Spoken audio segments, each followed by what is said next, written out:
Hemos venido comentando en el programa los terribles hallazgos en Bucha, una ciudad ucraniana, luego de que se retiraron de ahí las fuerzas rusas y la ciudad fue retomada por los ucranianos, por el ejército ucraniano. Y bueno, ahí aparecieron pues lo que todo indica que son evidencias de tortura, de violaciones a los derechos humanos, y algunos dicen que hasta de crímenes de guerra, personas maniatadas con el tiro de gracia, mujeres violadas, personas que iban circulando en bicicleta y ahí recibieron un tiro y murieron. En fin, distintos tipos de horror que se han ido documentando. Y pues ya existe por parte de la Corte Penal Internacional y su fiscalía, que encabeza el abogado británico Karim Khan, la intención pues de indagar, de investigar si realmente se cometieron pues crímenes que están, digamos, previstos por el Estatuto de Roma, como son el genocidio, los crímenes de guerra, los crímenes contra la humanidad. ¿Qué tan difícil será llevar ante la justicia internacional a quienes perpetraron estos actos? Lo vamos a platicar con la doctora Gabriela Rodríguez Huerta, doctora en Derecho Internacional y académica del Instituto Tecnológico Autónomo de México. ¿Qué tal, doctora? Bienvenida al programa. ¿La tenemos?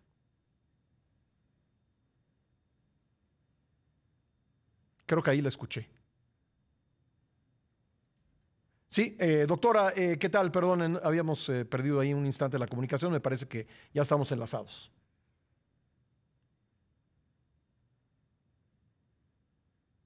Sí, ¿qué tal? Buenos días, gracias por la invitación. Sí, creo que no sé si tenemos la mejor calidad de conexión.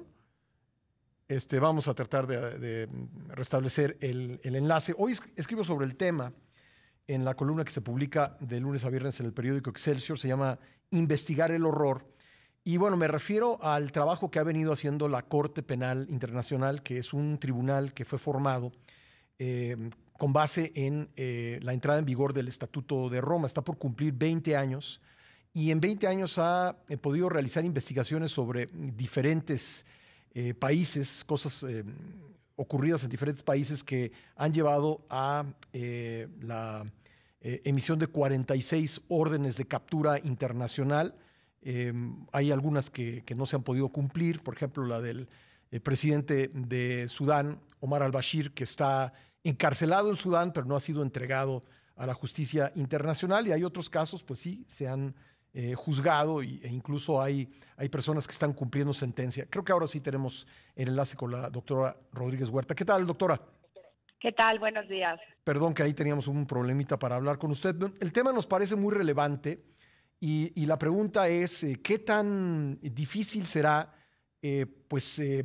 convertir, digamos, estas imágenes terribles que estamos viendo en acusaciones penales, acusaciones ante la Corte Penal Internacional?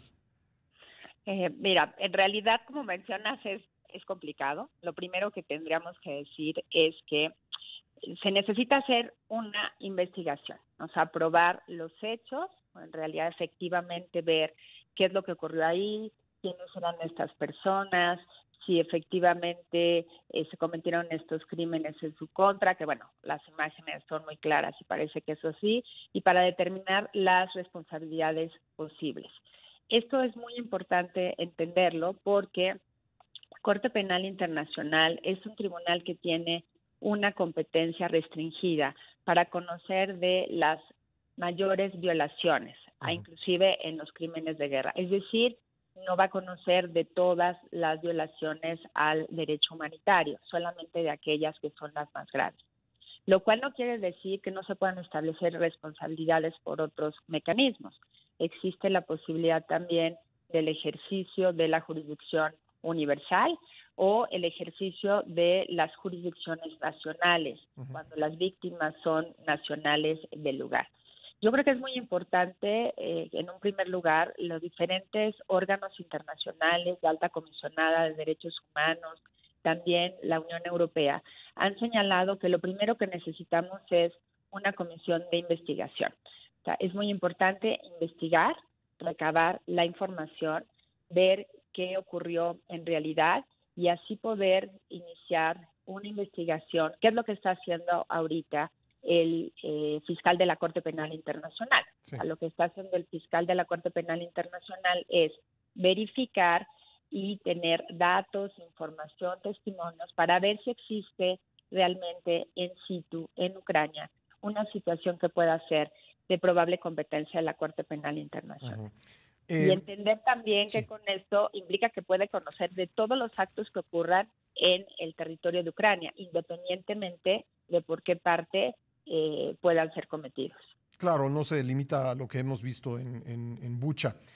Ahora, tengo entendido que parte de la dificultad de llevar a proceso este tipo de casos es que hay que probar que, digamos, había una intencionalidad de cometer estos actos, que había un conocimiento de que, vamos a poner un ejemplo, un edificio de departamentos, una zona residencial donde cayó un misil, pues que no fue, digamos, confundido con un blanco militar, que las personas que dispararon o que ordenaron disparar ese misil sabían que ahí había solamente civiles y que pues tenían la intención de provocarle daño a esos civiles. Ese es el tipo de cosas que tendría que probar la fiscalía. Exactamente. O sea, para que la Corte pueda ejercer jurisdicción, se tiene que probar que hay un ataque dirigido con una intención contra la población civil con conocimiento de ese ataque. Como tú bien mencionas, que se sabía que había civiles, que se dirigen al ataque contra civiles, hay esa intención. Si no hay esa intención, pues la Corte no tiene competencia. Ahora, eso es una cosa respecto a la competencia de la Corte, lo cual no quiere decir que no se cometan crímenes de guerra y que no haya posibles responsabilidades por cometer estos crímenes. Porque estos crímenes, o sea, atacar a la población civil, atacar bienes civiles y perpetuar actos como este tipo, inclusive privaciones arbitrarias de la vida o tortura o violaciones en ese sentido, se están penadas por el derecho penal humanitario, no solamente en relación con los civiles, sino también con los combatientes. Me imagino que ha sido complicado porque en 20 años de existencia de la Corte Penal Internacional creada por el Estatuto de Roma, entiendo que son 46 casos en los que se ha girado, entiendo que es el equivalente de una orden de aprehensión, ¿no? Una orden de captura internacional. Y bueno, pues 46 casos, digo, pueden ser muchos en función de la dificultad de llevar estos casos a juicio, pero también pueden ser pocos en función del número de actos de barbarie en el contexto de la guerra que se han producido en estas 2 décadas. Pues yo creo que habría que pensarlo, matizar un poco, ¿no? O sea, en realidad la Corte Penal va a conocer de estos casos de manera excepcional. O sea, lo que se busca es que sean los estados los que cumplan su obligación de sancionar, y sí hemos tenido situaciones en las cuales son los estados involucrados o un tercer estado que sanciona. Estos son tribunales que tienen esa característica de ser tribunales complementarios, y eso es muy importante entenderlo. Yo te diría que en este caso tenemos que ver, y por eso es importante la investigación.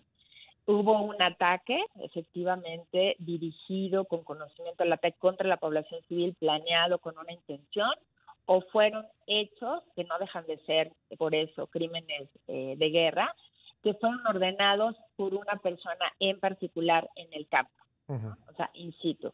Y ahí eso va a determinar o no la existencia, uno, de la posible responsabilidad penal individual de sujetos en concreto, o ya hablar de la responsabilidad inclusive internacional de un Estado que realice este tipo de actos.